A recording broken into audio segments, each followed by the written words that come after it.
I'm called Gretel, and this rough one here is my brother Hansel. All right, so I just saw Hansel and Gretel, or Gretel and Hansel, and it was all right. And that's not to say that this movie doesn't do anything exceptionally, it's just that even the exceptional parts don't bring up the parts that kind of lack. But to start off with the good stuff, this movie is gorgeous. The entire film is probably going to remind you to an extent of something that would come out of A24. I'm really happy to see other studios starting to try to, take risk on these more artsy forms of horror movies. And really, I think that this could be a great step in moving forward with horror. Horror as a whole is a genre that's just really struggling right now. They make good money because they're normally shot very cheaply. This is a good example of showing how you could actually use a budget to enhance a lot of the atmosphere, because I think that's the thing that we've heard for like 10 years now. Everyone's complaining that these movies need more atmosphere, less jump scares. Now, this movie has its fair share of jump scares, and I don't have a problem with the idea of jump scares just altogether. It's just that when they're done very cheaply, and that's the only thing you're bringing to the table, it's awful. A comedian had a really good bit about that, saying how jump scares are kind of like a comedian hopping off of stage and then tickling everyone and being like, ha, it made you laugh, I'm funny. So with this movie, it does a lot more for building cool atmosphere. It does a lot more in the cinematography. That's probably the best thing about the movie, is that it's just a beautifully shot movie. Costume design is beautiful, sound engineering is very interesting and purposeful. Now, sound, there's something I want to talk about. There's some really interesting things happening here for me, because I was obsessed as a child and still kind of obsessed with this movie called Neverending Story. And a lot of things about this movie reminded me of Neverending Story. The biggest one, right off the bat, is the narration. The movie is narrated by Gretel, and her narration reminds me a lot of Sebastian's narration from Neverending Story. And I was wondering if they wanted that on purpose, if that was something that they even noticed, if they've even seen the movie. I assume they have, because the second thing that really hit home was that a good portion of the soundtrack is actually pretty, electronic, I guess, very synth. It kind of harkens back to those 80s sounds that we would hear in these kinds of movies. But Neverending Story, same thing, has this very, very, fantastical and whimsical kind of soundtrack that gets very dour. But again, it's very synth driven. And so again, it was really hard for me not to think about Neverending Story. It's kind of an aside, but it was just it was an interesting thing that I noticed. Now, also like Neverending Story, there are two main children actors. One of them's pretty good, one of them not so great.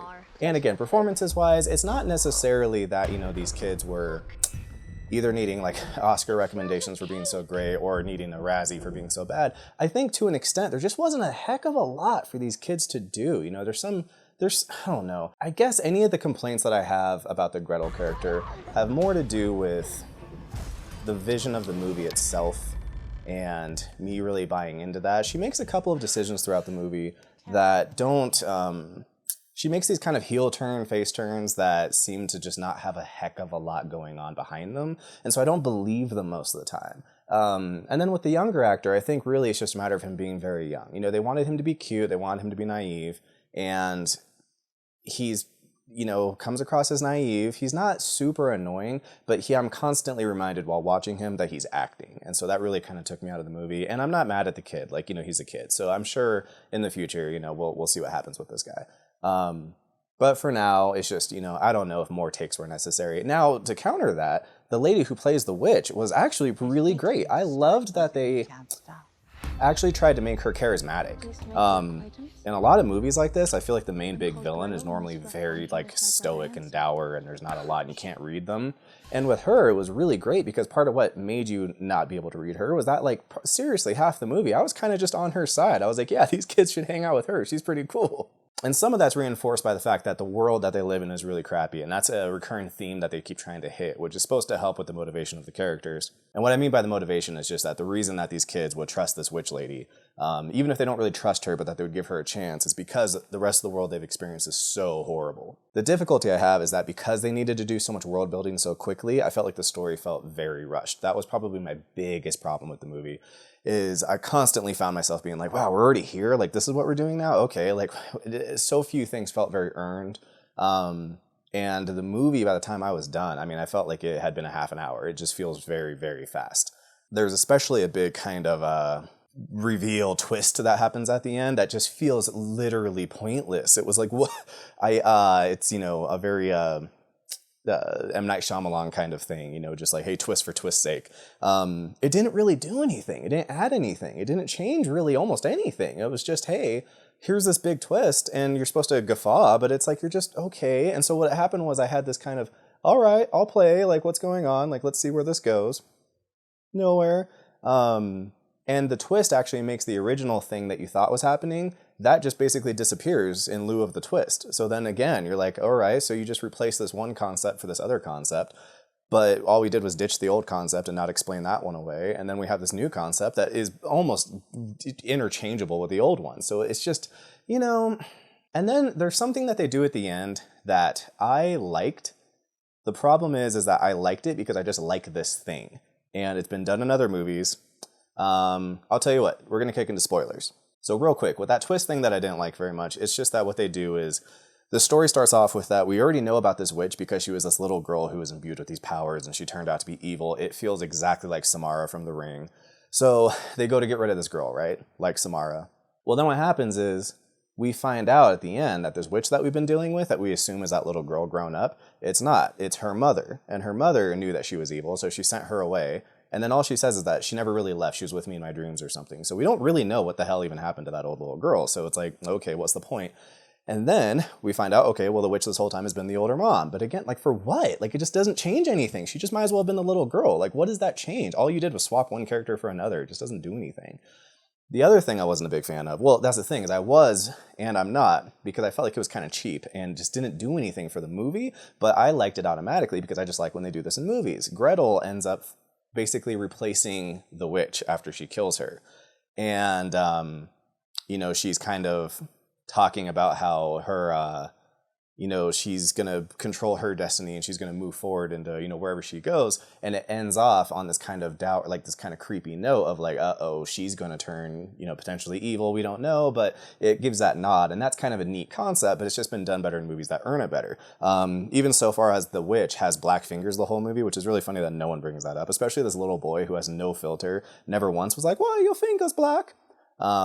Well, Gretel at the end is like, yeah, I'm going to, you know, save the world or whatever. I'm going to forge my own destiny. And then at the end, she ends up getting the black fingers as well. And it's like, well, we don't understand the black fingers, so that doesn't really mean anything to me, you know? Ultimately, I would say that the theme of this movie, which is kind of funny because the director has been caught saying that he didn't plan on this being a big allegory thing, he just wanted to tell a fairy tale. I think he's full of crap. I think this movie has a very, very strong kind of feminist theme. There's a reason why it's called Gretel and Hansel, not Hansel and Gretel, other than the fact that there's a million things called Hansel and Gretel already, so it's probably easier to search for this, but it's Gretel's story. It's not really Hansel's story. This is Gretel and her ball and chain brother that she has to drag around everywhere, who is basically the damsel in distress in the story. What's kind of happening is Gretel already is a feminist kind of heroic character in the beginning. Her initial issues have to do with her not wanting to work at a brothel or something. You know, it's like she has this sense of how she should be treated and she doesn't trust people and stuff. Okay, that's great.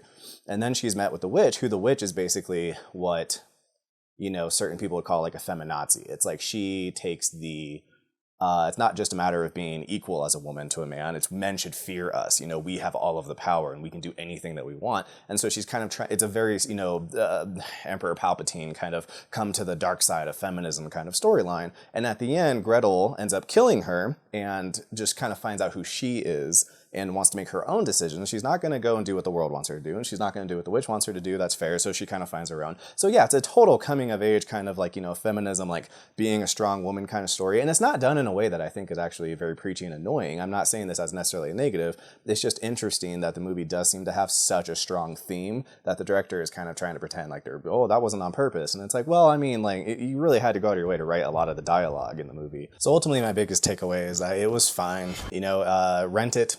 Watch it with some friends who are really into A24 films, you know.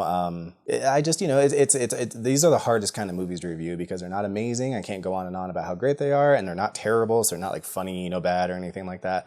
Or I can't rant about like, this is what's wrong with Hollywood, you know. It's just like, it's fine. If anything, I have the same takeaway I have with Brightburn, and Deadpool. I was not unbelievably in love with Deadpool 1. And didn't love Brightburn, but I was so happy that they existed because I think that they set a precedent for, you know, it's a step in the right direction. I would much rather be inundated with a bunch of movies like this than a bunch more Blumhouse movies that are strictly about jump scares. So that's, you know, for the most part, my feelings on it. I'd love to hear what you guys thought about it. If you disagree, especially want to hear what you think about it. And awesome, man. I'll catch you in the comments and see you later.